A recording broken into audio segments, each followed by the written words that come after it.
Hello, good evening, good afternoon po sa lahat, making mga amigo-amiga. Thank you and waiting again. Take care, don't forget to like, to subscribe po sa balitang dokumentaryo, Balitang Pilipinas po. Ito, maganda ito dahil pwede kayo magdirekta kay Kuya Eric po. Kaya kung kilala niyo si Kuya Eric at si Atty. Bade po. So, makinig po kayo tayo sa balita na ito dahil maganda ito. Marami tayong matutunan. Okay? Ngayon, dahil nawala na ito, nabuwag na po, parang naging it died a natural death. Itong flag, Free Legal Assistance Group, although mayroon pang grupo na nagsasabing may flag pa pero wala na talagang active operational group ang flag, nakita ng CPP, NPA, NDF na kailangan nila magkaroon ng mga grupo ng abogado na tatayo during the time na mainit ang issue ng AJK, extrajudicial killings, laban sa panahon ni Gloria Macapagal Arroyo with the personalities like General Jovito Palparan.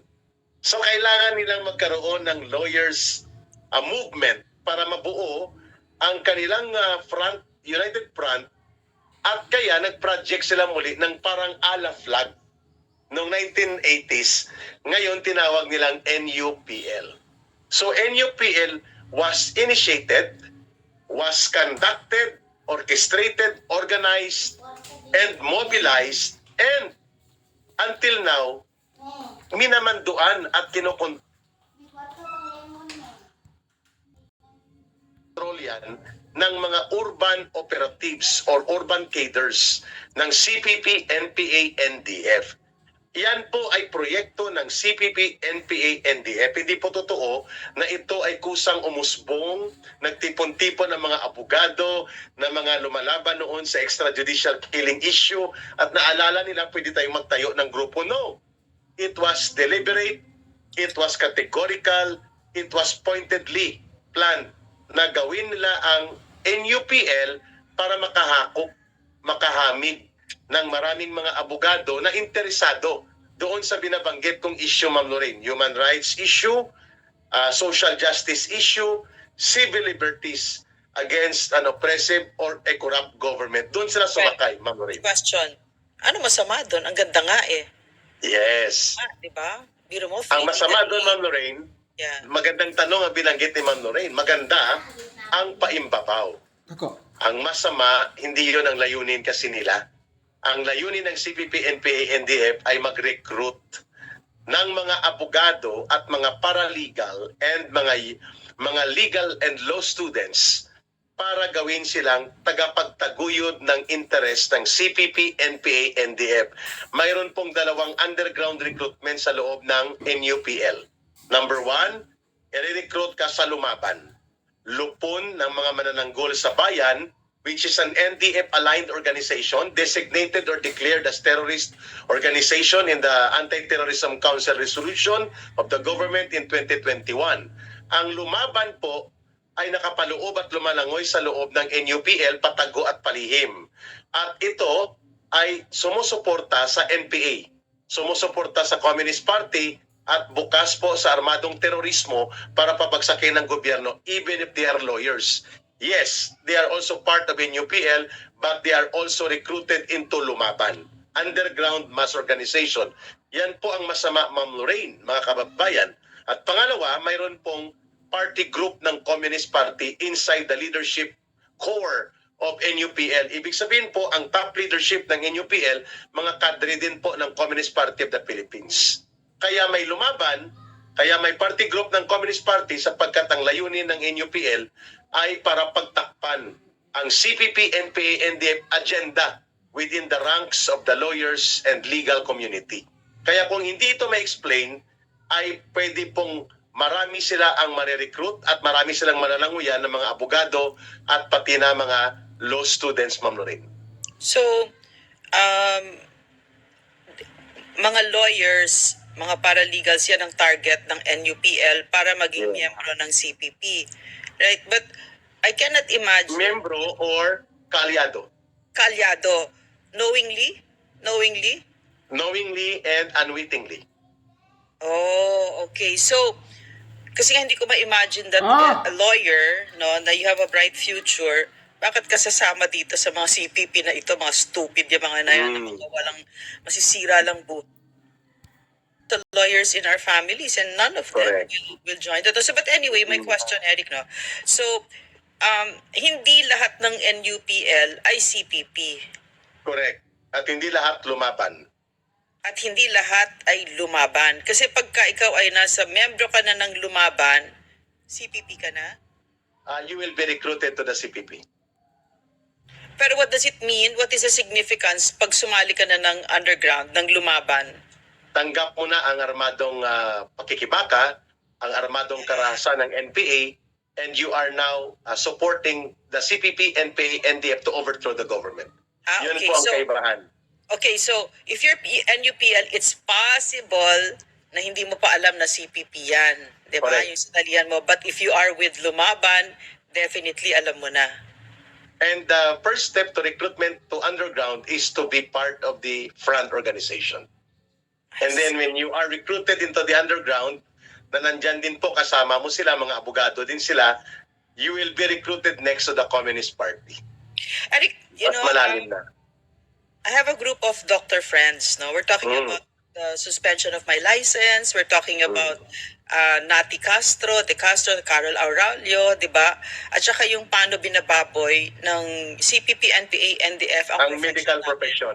Yeah, so they're doing the same. Similar. Same with the legal profession. Yes. How, Eric? Sa inyo, ma'am, ang front organization ay equivalent ng NUPL sa mga medical doctors, health professionals, ay ang AHW, Alliance of Health Workers. That is a front organization. Yeah. At kung babasahin mo naman at papakinggan mo ang kanilang propaganda, we are a volunteer of health professionals, of medical doctors, of nurses who love to serve the community of the oppressed and marginalized sectors na pinagkaitan ng serbisyo ng gobyerno. Ganyan din po ang maririnig nyo sa AHW. May isa pa yan, Ma'am Lorraine. Maliban sa AHW, may head pa. Health Alliance for Democracy. So, head, HW pa rin yung front organization. Sa inyo, PL, ma'am, dalawa din po yan ang alam ko. National Union of Patakas Lawyers. Medyo yan ay malawak na network, loose, alliance and organization, and loose recruitment. Mayroon pa siyang focused recruitment na ang nagtayo talaga, Communist Party din. Parang law center nila. Ang pangalan niya, PILC. Public Interest Law Center. Yan, nauna yung PILC. Tapos nag-NUPL. Nauna yata ang HW bago nagkaroon ng head or nauna ang head. So similarly sa tanong mo, Ma'am Lorraine, same approach, same purpose. I have a question, Eric. So they say they claim that they assist victims of state abuses, 'di ba? Then they should be very happy now because Marcos is a perpetrator of so much state abuses. The state is very abusive now. And yet we don't see them. Where are they? Why are they not participating in? Kasi as a cover, 'di ba?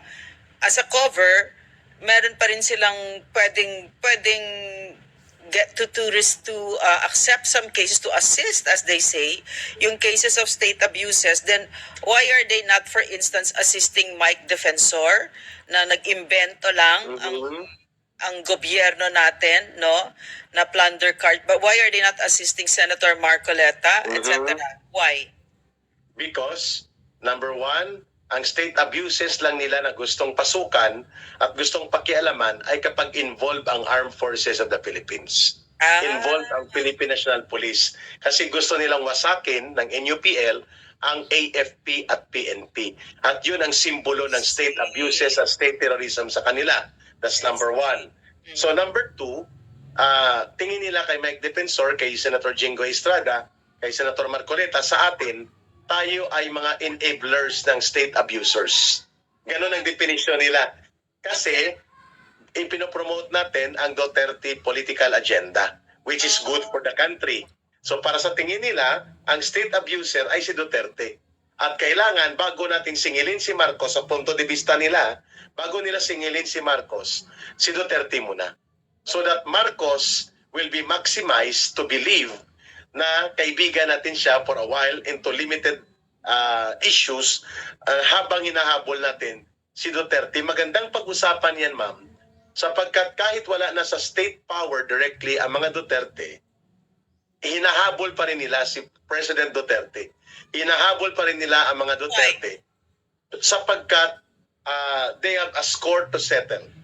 Dinurog sila tudo-tudo ang CPP, NPA, NDF, pati mga galamay nila at pati mga front organizations nila at urban components nila during the time of President Eric, Duterte. Also, I also think ayaw nila yung Dutertismo, the Dutertes, because it's good governance. Di ba talagang Correct. nagsilbi? And the CPP, NPA, NDF, yan ang pinakatakot sila. Yung Correct. nagsisilbi ng maayos na gobyerno. I agree. And in the while, sa tanong mo kung bakit selective ang kanilang definition ng services for state abuses, sapagkat ang tinatarget talaga nila, una sa lahat ng binanggit ko yung fascist instruments na tinatawag nila ng CPP, NPA, NDF, the AFP, the PNP, and the security sector. Yun ang gusto nilang durugin. At kung makikita mo, Ma'am Lorraine, they are created ang NUPL para magsilbi sa NPA. Kaya nga ang kanilang kliyente puro mga related sa NPA or sa Communist Party.